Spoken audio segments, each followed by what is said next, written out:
Hi everyone, Elaine here from markergeek.com, and today I decided I would work with an older stamp from Stamping Bella to share with you how I approach no-line colouring.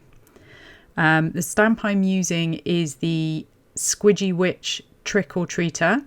I will have the details for the stamp and all the other product details provided over on my blog. The blog post will be linked in the description below. I will also be providing a list of the markers and other things that I have used over on that blog post. As usual, I've stamped my image on my favourite Make It Colour blending card for Copic Markers, and I stamped using a very light ink as I'm doing no line colouring. My personal preference for this, my sort of go-to, because it's easy to grab from my drawer, is the Ink On 3 Fade Out ink. You can of course try this technique with inks that you might have available at home already. I will have some tips for that over on my blog post with some ideas for alternative inks that you might have available. As you can see, I'm tackling the background first. I often like to do this with no-line images in particular. Firstly, because it helps them to stand out. And secondly, because it becomes easier to make sense of the outline. It gives you a defined edge, which can really help you while colouring. One, because you're not staring at lots of blank white space. This makes it easier to sort of see the outline and pick out where you need to be colouring. It also makes it easier to leave a highlight on the edge of your image because you've already got that background blocked in behind it. When I'm doing a background like this for a no-line image, I do like to keep it pretty simple, usually to just one or two colours. But I do like to make sure that the image is grounded so that there is a shadow there, so that there is somewhere for her to stand. Otherwise it can tend to look a little bit weird. So like with any image, I like to make sure she's grounded. And I'm just doing this with a few different BVs. I really like the BVs at the moment. I've been using them for quite a few things, and I thought they'd work really nicely for a fairly soft background for this image. As you can see, I'm going over that background a second time. When I colour the backgrounds for these images, I tend to use a fairly squiggly, messy approach so that it's got kind of a soft background texture. And I often find that going over it a second time really helps to soften some of the patchy bits.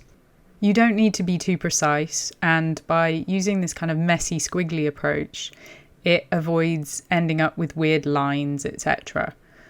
Just be careful around the actual lines of the image itself. I tend to kind of go around those areas a little bit more slowly and carefully, and then I'm a little bit looser as it moves out away from the outline of the image. But at no point do I want to create a halo effect or a weird kind of stark outline around the actual image itself.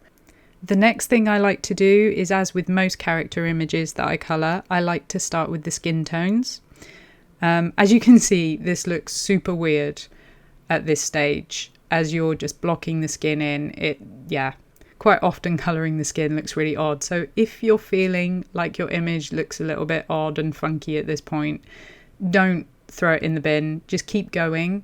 The skin will look way less weird when you start to block in things like the hair and the outfit. At the moment it's just a floating patch of skin coloured whatever, especially as it hasn't got any eyes either, which doesn't help.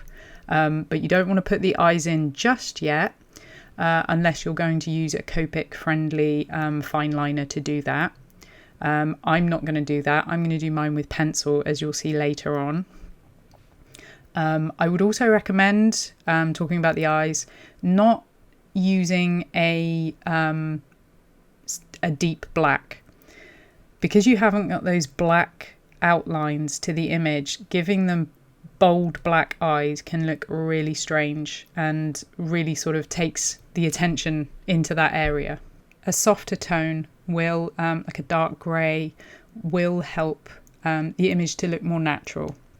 With the skin, I would actually suggest that you don't fuss quite as much as I'm doing here at this point. you will find, most likely as I do in this image, that you need to go back in and deepen some of the shading once you've coloured the hair.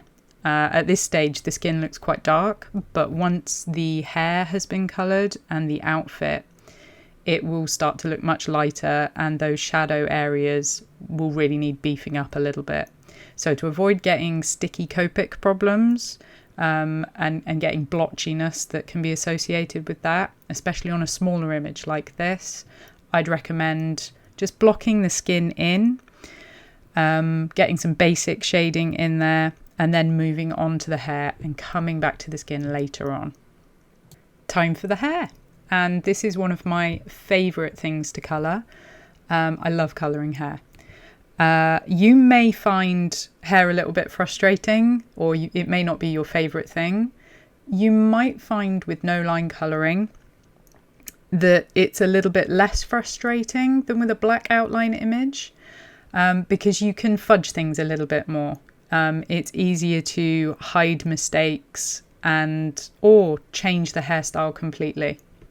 The thing with colouring hair is, like with most things, it's easier if you approach it in sections. So in chunks, as you'll see, I've done one side of the hair to start with. And I started by filling in the deep shadow areas first. I did it with my darkest colour. If that freaks you out, then you can try mapping it out with a light shade first, and then going over with your darker marker. Basically work with the lines of the stamp and start with working on the areas that will sit towards the back.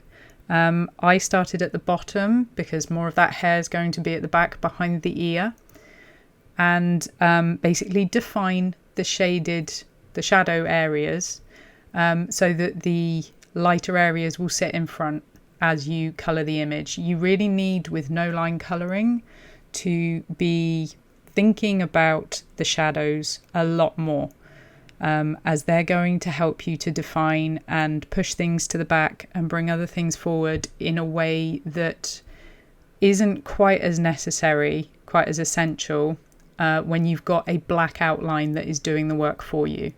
You really need to define things here with your markers. And this is why I love no line colouring, because it's a bit of a workout for the brain. You have to think a little bit more and really be conscious of what you're colouring and where you're placing the colours. If you aren't careful about where you place your colour, you are just going to end up with a bit of a blob. And yeah, it just won't be pretty. I am working in a really small area here. This isn't a large stamp. So I'm laying down ink in tiny areas, and this can be where you run into some problems, as I've mentioned, with sticky ink, where the ink has saturated the paper and it ends up sitting on the surface. Don't feel like you need to overwork with your markers, because as I've discussed in previous videos, pencils over the top of markers are invaluable. They're really, really helpful, especially on an image like this, where there's not a lot of hair, but there are lots of little sections and chunks of hair that need to be defined. As you can see, I'm going back over the skin again now, just to increase the depth of the colour and those shadow areas a little bit more, just because with that hair coloured, the hair is quite a deep brown, reddy brown, and so that skin was starting to look a lot lighter.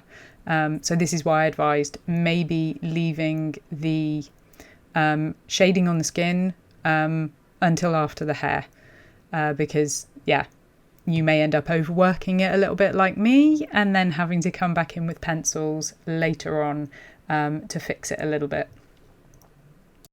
Working on her outfit now. I still haven't filled those eyes in. I'm going to leave that until much later, until I see if I need to do any more fussing with her skin, which I shouldn't be doing, but I probably will. I can't remember at this point. But yeah, so I'm working on the hat at the moment, and I started with the underside of the hat so that would define that area. with no line colouring, it is just a case of figuring out where to start, and that is usually going to be with whatever sits underneath or at the back, because you'll use the shading, the shadow areas on that to define where the next layer starts and where you'll leave your highlight on the next edge, so that everything is separated as you progress with the colouring. The shading under the hat helps that to sit behind the hair. I could have coloured that part of the hat before colouring the hair, and that would have helped define the outline of the strands of hair. But definitely it helps to colour this bit before colouring the brim of the hat, because it means I've left a lighter highlight on that edge and it separates that from the underside, preventing it from just becoming a black blob. And as you can see now, I'm mapping out the creases in the hat where there's going to be some extra shadow and the darker side of the hat using my darkest grey marker. This is one of my go-to combinations for colouring black, C4, C6 and C9. It gives a really nice deep, dark, rich colour, and sometimes I'll put 100 or 110 with it, the two black Copic markers. It depends. Black objects aren't solid black, so we need to give them some life. There's going to be light cast on them, there's going to be deeper areas. Recently I've also been often reaching for a different combo for colouring blacks, which is BV23, BV25 and BV29. I find that these give a really nice sort of slightly purpley tone.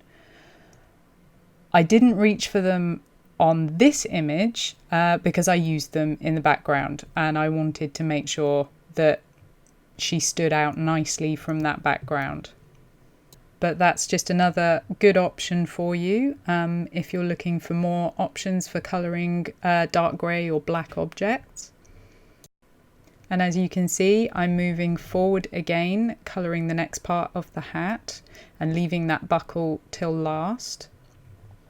I'm working with a random, well, I shouldn't say random. I used Sandy Allnock's Copic hex chart to choose my colours, which is what I often do. I've mentioned it before, but I would highly recommend, if you haven't already, getting the hex chart. It's really helpful when selecting colours to use.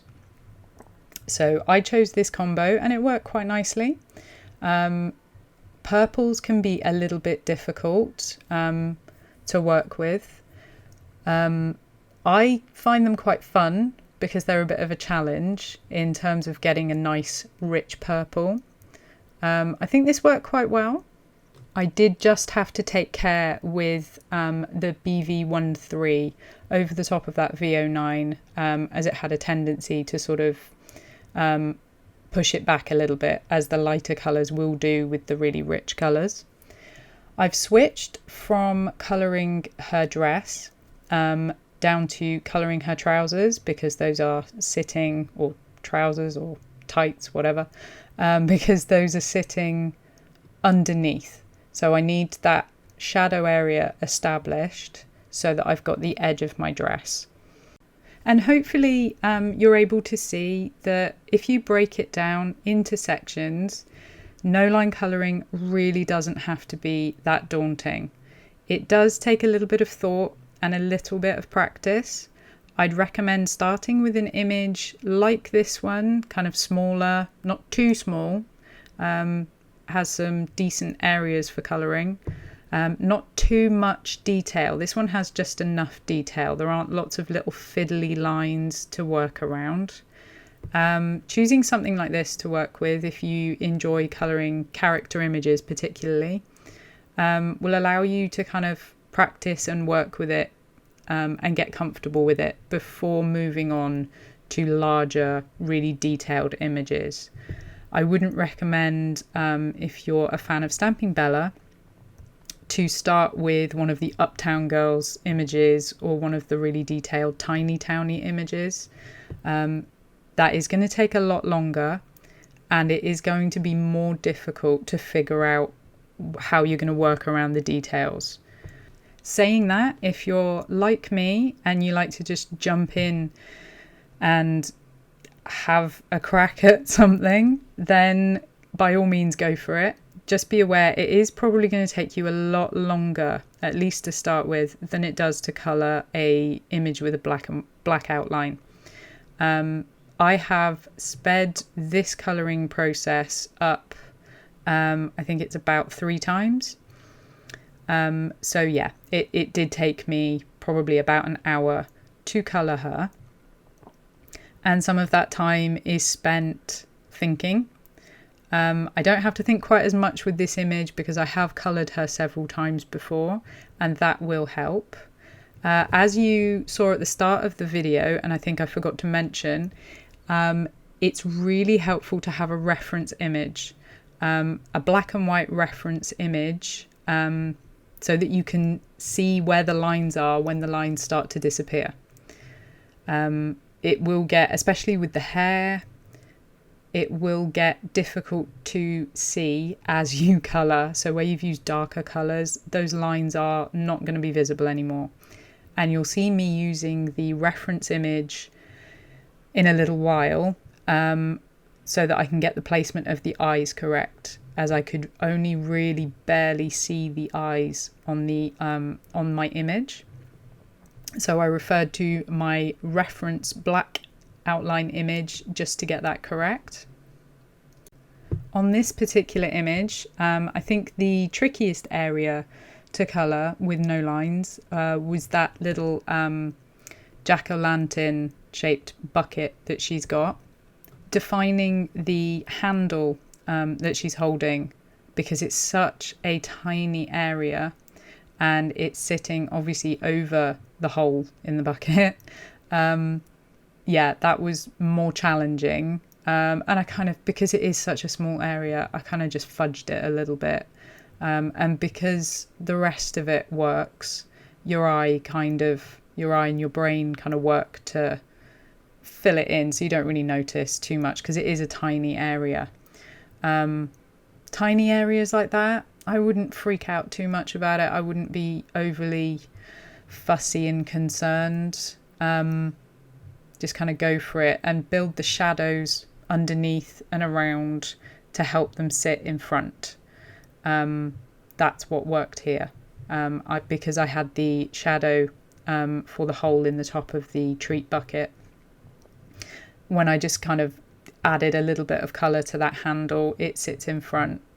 I won't lie though, I did sit there for a little while thinking, is this going to separate or is it going to look really weird? I think it worked in the end. It's not perfect, but then this is some colouring that we're putting on a card. So, we're not going for perfect. And once I finished fussing with this bucket, you will see me coming in with some pencil. I used my favourite pencils, which are the Faber-Castell Polychromos Pencil. This is one of my favourite, most used pencils, the dark sepia colour. I use this a lot for adding extra depth to shadows and details like these eyes.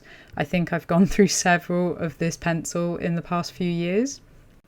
I used it to add the eyes in, so you can see that now she makes much more sense. She looks way less freaky. And then I'm using it just to add a little bit of extra definition. And this is why don't fuss too much with getting everything perfect with your markers. Sometimes they just aren't the best tool for a job. And having something like coloured pencils in your crafty stash can really help. Because as you can see, I can go back in here and add a little bit of extra definition to some of those shadow areas, helping to separate things a little bit more, making her hair look a little bit more detailed. Getting a marker in those little tiny areas and getting fine detail is really difficult. and sometimes impossible to get exactly what you want. And also this will cover up most of those issues with blotchiness and sticky markers, which is why I'm also going to come in a second with some skin colours to fix something that was bugging me about her face. I'm using it to define the hole in that bucket a little bit more because that handle was still bothering me.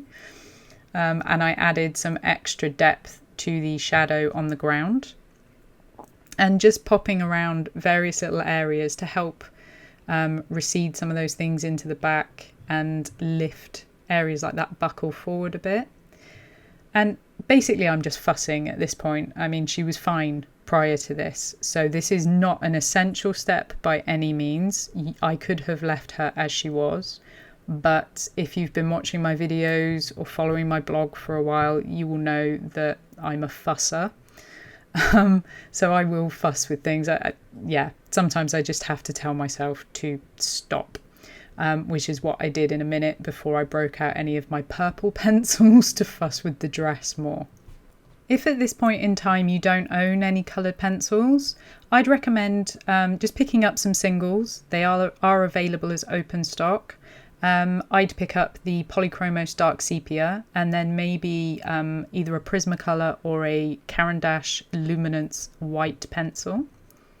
And those can just be really useful in helping deepen your shadows and in adding some extra highlights. I wouldn't recommend the Polychromos white as it isn't as strong and opaque as the Prismacolor or Luminance. And that's it for now. I hope you've enjoyed this video. Thank you for joining me. If you've got any questions, please pop them in the comments below, and head on over to the blog post that's linked below for all of the details and any product links, etc. Catch you next time.